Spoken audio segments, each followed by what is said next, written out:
Hey KU fans, thanks for logging on to KUsports.com to check out another KU Sports Extra. Again, from the Sprint Center, I'm Matt Tate. Tom Keegan is here with me, and we just watched KU knock off Georgia 65-54 in the championship game of the CBE Classic. Tom, 2 games in 2 days, 2 interesting games. What's your general takeaway from KU's time in Kansas City this year?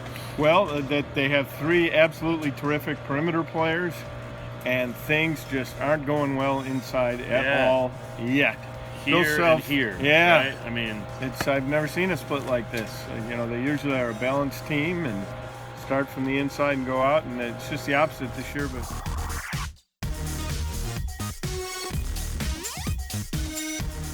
Bill Self explained that Udoka only played 5 minutes because he has no familiarity with how to play his own defense. Yeah, that makes sense. And Kansas played zone for 30 minutes. Okay, so he's excused.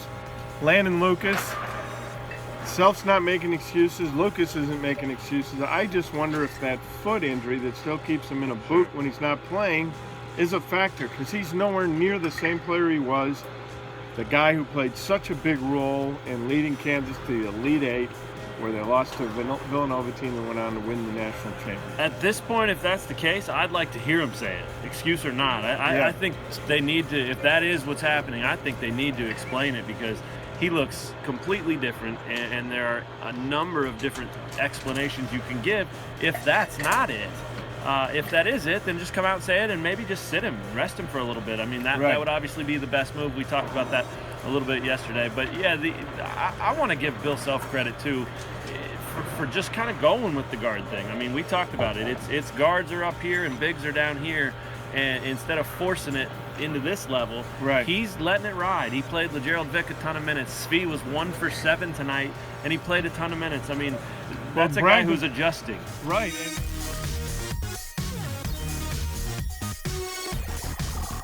Bragg played 10 minutes, and my question is why? Why did he play that many minutes? Right, yeah. He was just not good.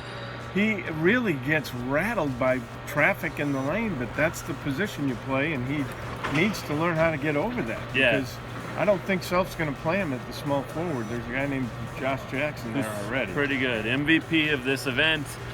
Joined Devontae Graham and Frank Mason on the all-tournament team, and that was no surprise to anybody. Neither of those things was a surprise to anybody.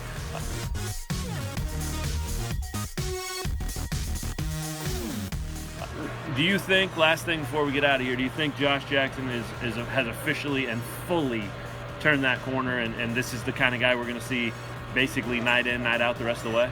Absolutely. It's with one exception, I hope. I hope he can figure out how to make free throws, because that continues to dog him. He's only 11 of 23 on the season. Yeah, they were 11 of 15 as a team tonight, which was a much better team effort, especially when you consider that Georgia was 13 of 23. To take 8 fewer and almost make as many is a good sign. But KU's 5-1. They played zone defense for 30 minutes. Yeah, we didn't hardly even mention that, but there'll be plenty about that on the site in the days to come. They get basically a day off. They'll just take Wednesday off, and then a little bit of a light practice Thursday. Thanksgiving feast with the team, and then another game Friday. So it's not back-to-back. It's not 4 and 5 days, but it's a lot. Yep. For Tom Keegan, I'm Matt Tate. Thanks for checking out KU Sports Extra, and we will talk to you guys next time.